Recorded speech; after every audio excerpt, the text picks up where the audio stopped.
Kalau awak dah kahwin nanti, bolehlah saya kejar Maira. Manalah tahu terbuka hati dia nak terima saya pula. Ini soal hati. Tak ada siapa boleh paksa. Ajal, maut, jodoh. Allah dah tertukar dah, Cik Rafiq.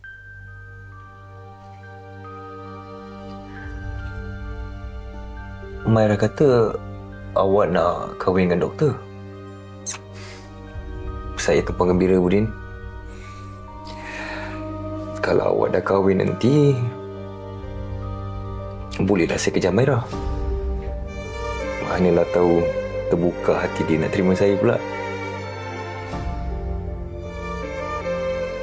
Tahu cemburu, tapi kenapa tetap tolak cinta Maira?